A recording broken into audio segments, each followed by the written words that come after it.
Good morning, everyone. It's Lee Henson, President and Founder of AgileDad, and it's time for today's episode of the Daily Stand-Up. So without any further ado, let's get started. Continuing our week full of gratitude.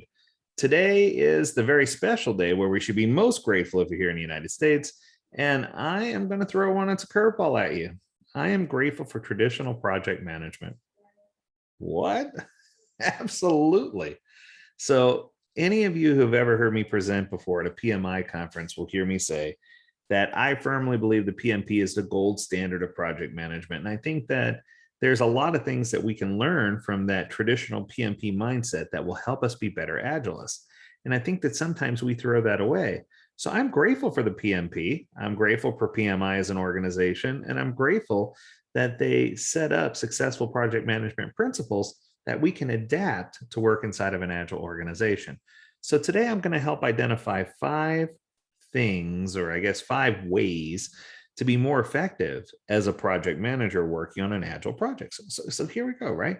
And these project management principles are coming straight from traditional project management, but they can also be applied in an agile mindset. So pay attention, because these are going to be interesting to compare to what an agile scrum master or product owner might do versus what a traditional project manager might do.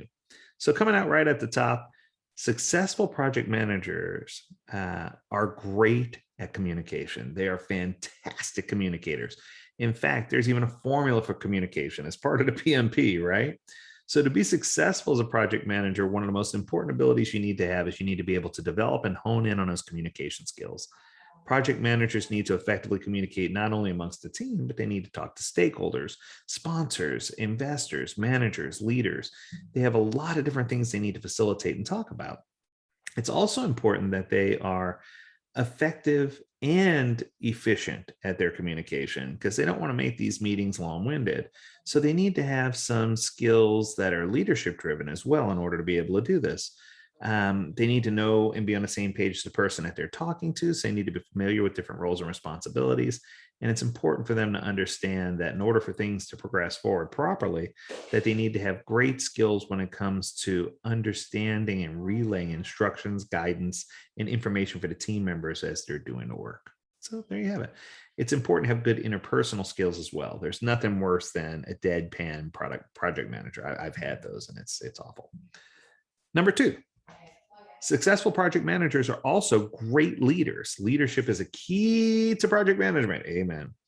The leader often creates a vision and a goal for a project, much like a product owner. The leader communicates this to the team as well as the client, as well as the stakeholders as they're present, the sponsors, etc. With this, they provide their subordinates with clear objectives. So they have strong understanding of what's being expected of them. So in order to be an effective leader, they need to be thoughtful and decisive and understand exactly what's happening.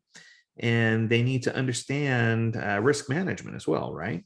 So it's important that they take they take a stance on where they are in a project, but it's also important that they don't come across as being entirely authoritative or like a real world manager.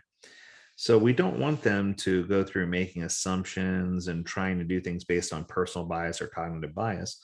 But we also don't want them to stifle the creativity of the team and the initiative that's going on by trying to squelch everything that's happening. So I think this is a good blend. And I think the message here is that if you're going to be an effective project manager, that you need to have good balance of strategic initiative, what the team's doing from a technology perspective, and also what's actually needed by the end client. So you need to have that form of communication we're talking about up top.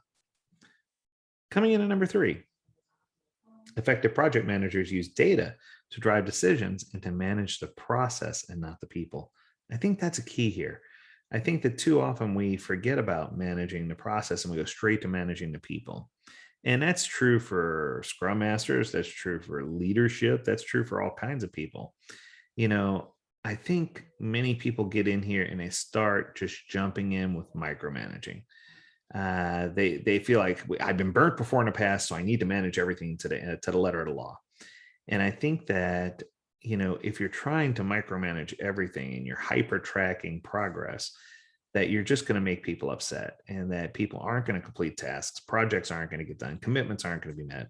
It's just going to cause you to go into this cycle of shame, if you will, right? And blame. You're going to be casting blame on others.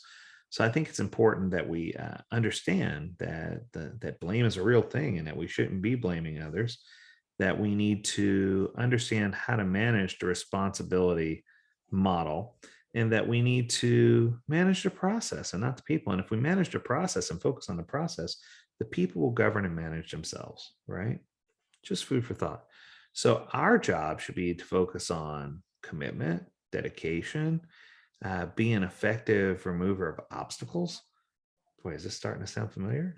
Right? And this is all from a traditional project manager perspective, which I think is super cool. That's why I'm grateful for it. Coming in at number 4, a successful project manager is able to set expectations and doesn't hesitate to say no when deemed necessary. Another common pitfall I see when I go into organizations that have traditional project management or even product ownership is that they have an inability to say no. Saying no isn't necessarily saying no forever. You need to master the art of saying no, not right now, right? Or no, that's not urgent right this minute. And I think that people often wish they could put this in a job description, right?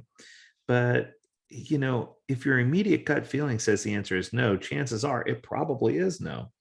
It's one thing to work efficiently and effectively, but it's another thing to spread yourself too thin or spread the team too thin and try to get them to deliver way more than they can actually deliver. Successful project managers know where that line in the sand is, and they know where to draw the line, and they often know how to say no, no pun intended. But project managers need to be aware of the team's capabilities, the team's capacity. They need to be aware of social norms and standards. They need to be aware of deadlines that are coming up. They need to be aware of any impediments that are preventing the team from moving forward. There's lots of things that need to be taken into consideration, but the goal here should be to avoid chaos and do the best to keep everyone happy.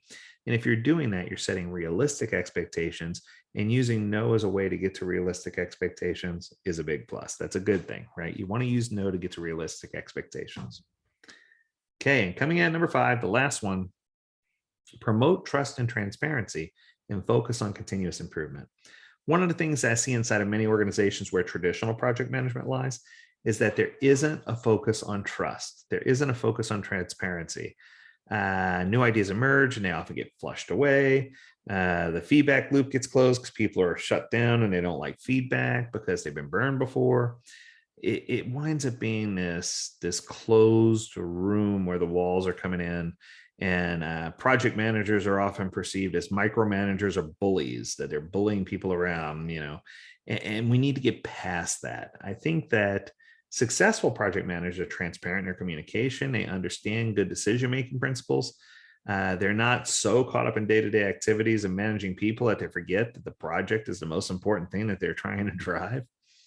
I think that they understand introspection and retrospection, and that failure is an option and it's going to help us to improve what we're trying to do from a project management perspective. I think that effective project managers are ones who are dedicated to the project and feel some sense of ownership. They know that the team is responsible and accountable for getting the work done, but they feel like they have some level of ownership. It's not like they're the only one making the calls, but they do have their foot in the door when it comes to decision-making processes, and they cultivate an environment of psychological safety where teamwork and radical candor survive, and it's okay to be transparent about what's going on.